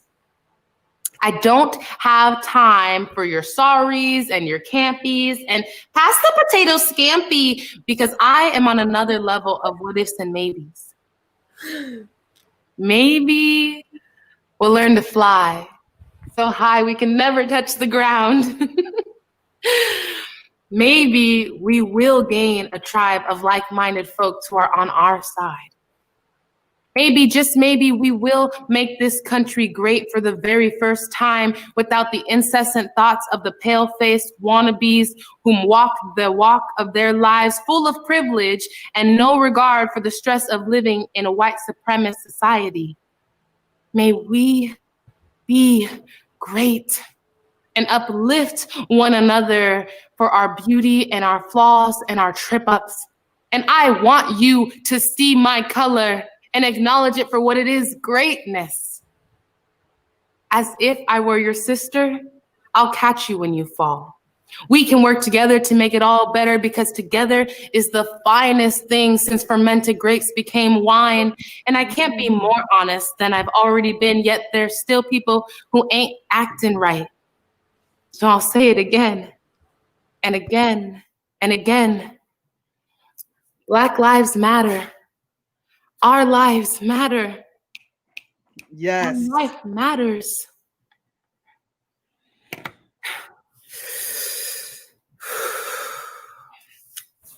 Communal breath. Sit here and breathe with me.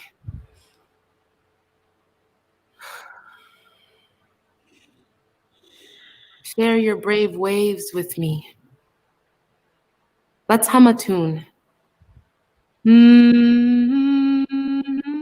You can do this at home.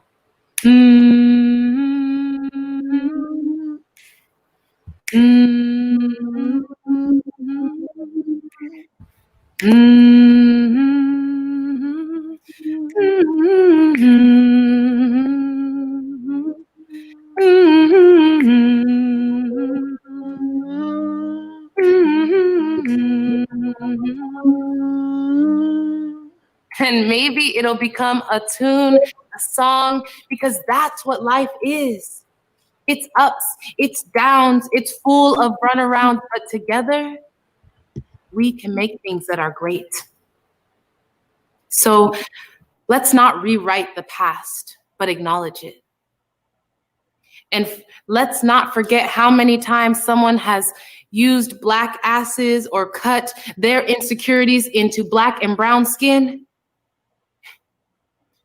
But can we maybe leave this place as friends? Can we be like the trees and dance in the wind?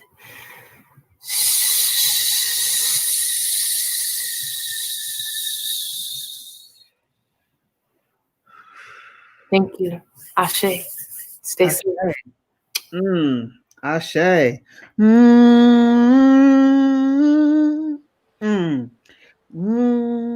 Yeah, usually I'll have the crowd keep going, and then I might little freestyle on it. Keep going, keep going.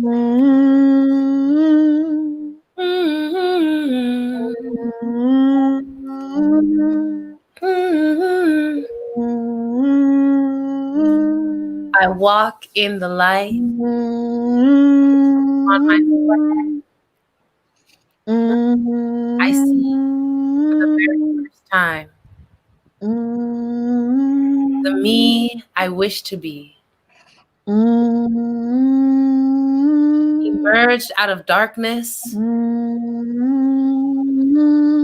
I fly with the birds and the breeze to a place bright and beautiful as the sea. Fire! Oh, shaking shit up. That's how we get down, folks. There's no words. Aviona left it on the table. I appreciate you, my queen. And you. Please do not stop telling your stories. You are giving to this world more than what we deserve, and we appreciate all of you. All of you. So thank you. Thank you. Thank you. Thank you. The world is applauding Thank you all for your lovely comments. I'm reading them. Thank you. Tell us what you got coming up. How do people learn more about Aviana? So actually tomorrow, Friday, the 28th, I believe, there is a beautiful celebration happening at the Martin Luther King Memorial Park right here off of MLK Way. And it is the Black Joy Festival and Community Rally. Hold on 1 second. Michael, you got that for us? Thank you. There's a poster. I just want to make sure that we get to see the beautifulness of the images. I'm drinking water, but I feel tipsy. It's like the energy. Right. That's what we do here. Sandra Briley said, "Thank you so much for sharing yourself and your story. So beautiful." Thank you, Sandra. Awesome. So yes, all people, all shapes, all colors, all sizes will be performing. From there's even a lineup. We've got speakers, we've got poets like myself, we've got dance and music performers. Lots of people are going to be out there. Starts at 3:00, ends around 9. I personally will be performing live at the 6:40 range of time if it runs on time. If not, we'll just be out there. But I think there'll be some vendors. I think there'll be some donations being collected. This group of people are paying us artists out of the collections. So you can even Google it. I Googled it today and you can find their fundraiser online.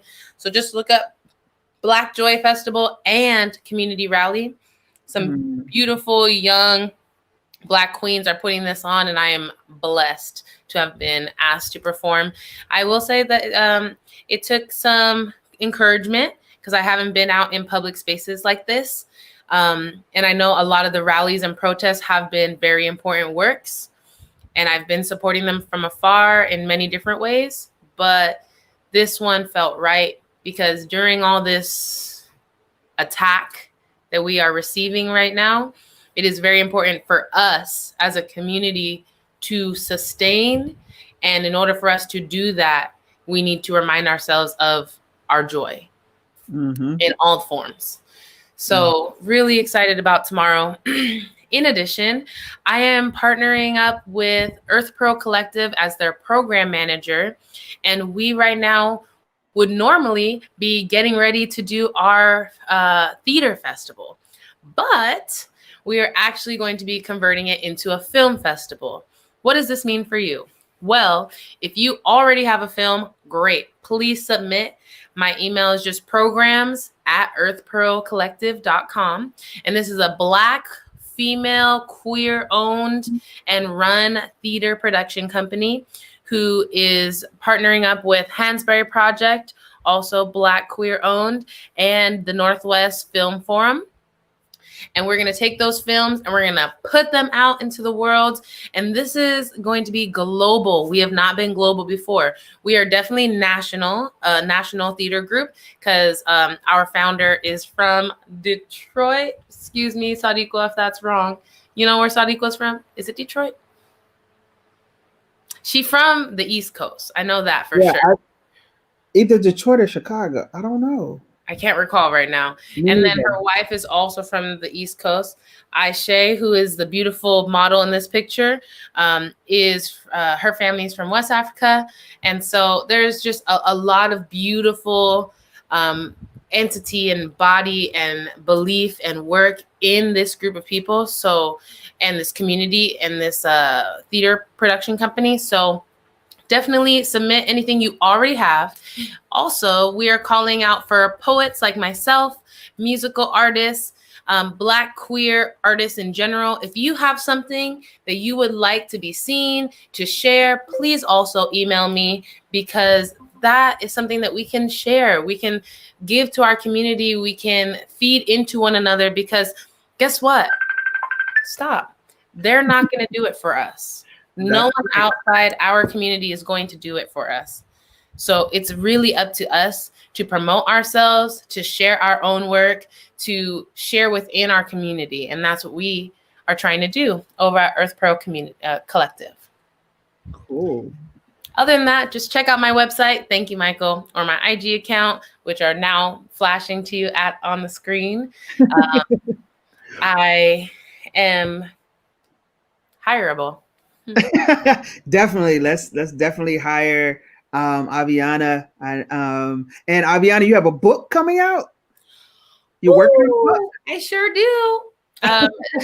Another shout out to the Rockland residency over on Bremerton, where I was ironically born. And I am going on a writing residency for the month of October. No technology, which is super exciting and also sort of scary. Just going to say that.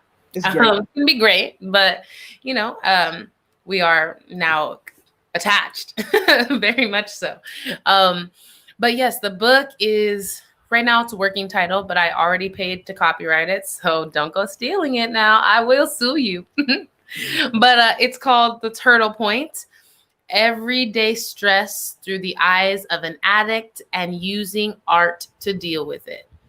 And basically, I just go through, it's a memoir base, which is based off of a lot of the journals that I was writing as I was homeless, after my father died, just over time in general. I have stacks of these journals that I've been working through, and using memoir as well as my own drug experience, and talking about each stress in relation to what drug I would normally attach to that stress, like how to relieve that stress is what I would normally do if I were still using drugs. But instead, I talk about the different art forms that can be used to achieve that same type of release or adrenaline or whatever the case you're going to be looking for if you were to use that drug. Awesome. Thank you for taking the time. And I know that you have to go and relive all of stuff and bringing it back, and that can't be easy, and it's not easy. So I really appreciate what you're putting into it and what you're sacrificing to make that through. So if you need anything while you're going through this process, hit a sister up, hit Michael up. I know we're all there for you during this process. So absolutely. I think it just goes back to what I was saying earlier about coming out. There's a lot of cousins my age and older, and probably younger, to be honest, who are caught up in drugs. Drugs have anchored in them, and we have lost them, or a piece of them, right?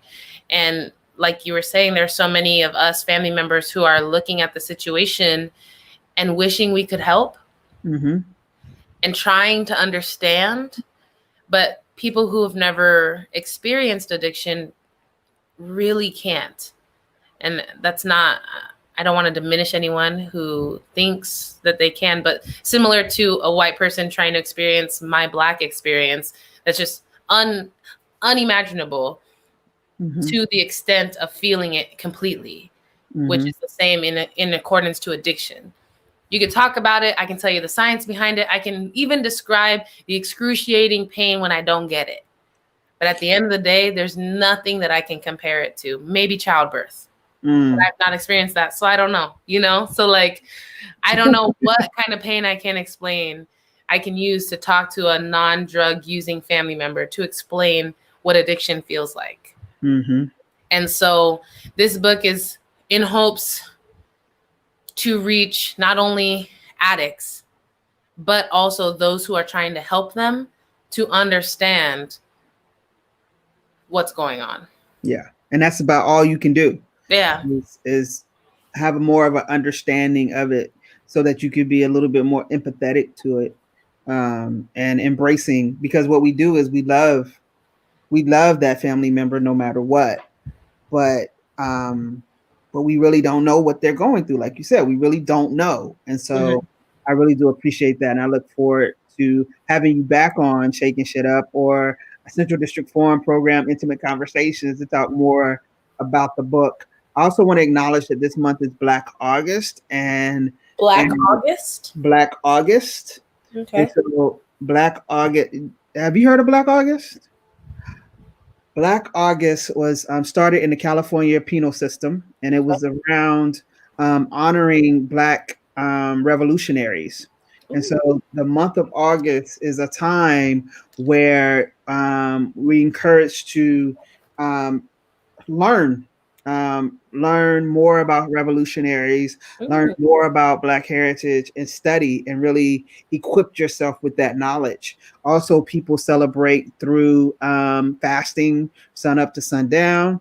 People also celebrate it by supporting Black businesses and learning more about Black businesses and organizations. So I want to encourage people to take the rest of your life. Don't just do it in August. Do it all the time. The rest of your life. The rest of your life. Continue education, but be very purposeful in the month of August. And so really take the time that, and I said that because the Central District Forum is a part of something that's happening tomorrow called 828 Give 828 Black, Young, and Giving. And just support. Go and see. You can go to cdforum.org to find out more information about that. But we wanted to bring light to different organizations, and we're also funding our youth curator program. So check that out. Also, the March on Washington is tomorrow. And so it's a recommitment to the dream of Dr. Martin Luther King. So please be aware that it's happening and do your research. And most importantly, vote. Vote. I don't care who you vote for. Okay, I do care who you vote to. I didn't even lie. I care who you vote for, but I'm telling you to vote, get registered, ask for your ballot. Don't give them any excuses not to count your vote. Send it in early. Yes, just do it. You don't even need them. Don't procrastinate. Get the ballots out. But I want to say thank you to Black Stax for wanting to be on the show fully, but unable to do so because of technical difficulties. I really do appreciate you. Please check out Black Stax on Instagram at Black Stax, Facebook, and check out their videos on YouTube.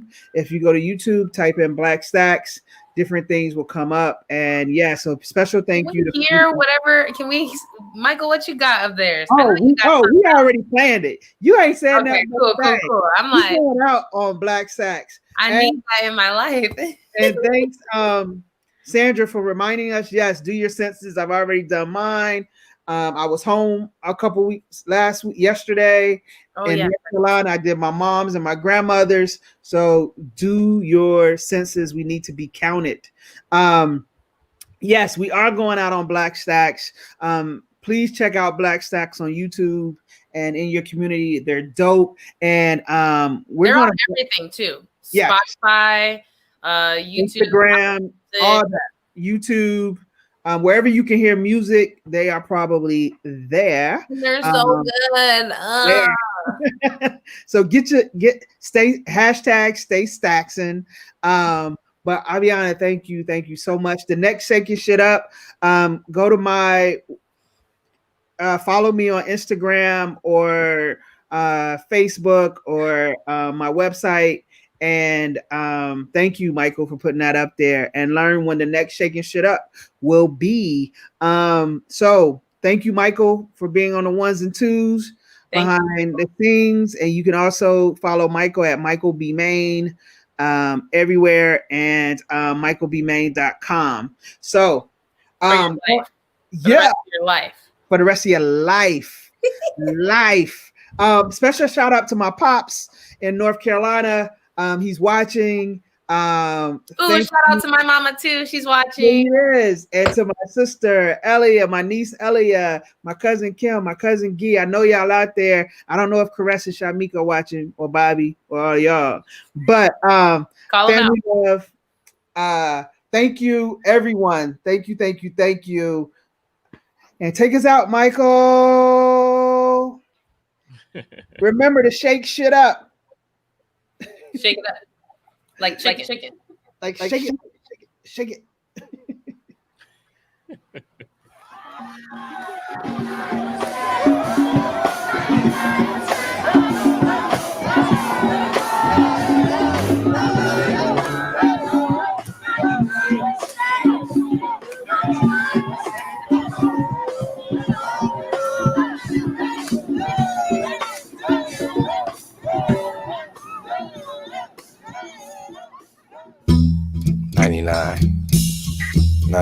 reasons for this and that. 99 reasons for strong black. 99 things to approach and come at. 99 reasons to stay in vocal combat. 99%, 99% of those who know what's going on. 99% of those who know what's going on. I got 99 things to bring out. She got 99 things to sing out. We got 99 facts that break down. 99. Where's your loyalty amongst royalty and community? Stay invested. Think you just divested. It's like a part 5, but it's do or die. 99. We got 99 reasons we ballin', 99 reasons we fallin', 99 words and we stallin', 99 cats and we all in. 99% of those who know what's going on. 99% of those who know what's going on. Wrote this down cause my computer tried to stop me. The genocide continues. Why do we as people of color believe we only come together for barbecues, funerals, and churches? We fellowship while drinking wine and swallow chips for communion. When we step onto the stage, we got to be like George Clinton. Step into the other side of funk and ride the mothership and get the funk out of here.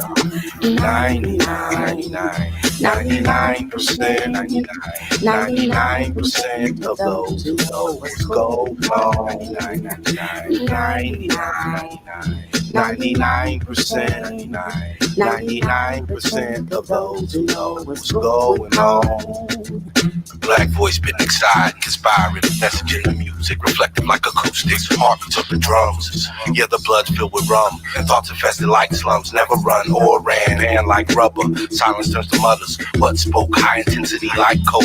Lyrics invoke new provisions, sunken visions, mission to reach out and forward. And it's like Peruvian doors, yeah, a cord to stretch, and adore the flex, and record the stress. Have minuscule tools to do, need fuel for the heat, and real talk for the streets. 99% of those who know what's going on. 99% of those who know what's going on.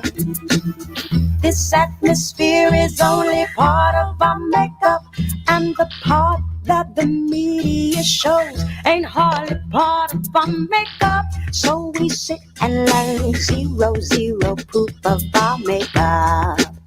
Nobody made us, now by those who control the masses of the minds with one line. We hold these truths to be self-evident. All men are created equal. ... That's not true. You ain't wrote nothing new. That's not true. You ain't spoke nothing new. The only news about you is you choose to tell all these stories you make up.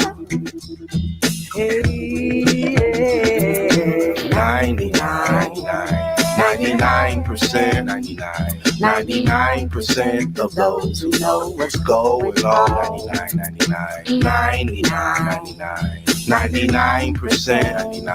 99% of those who know what's going on.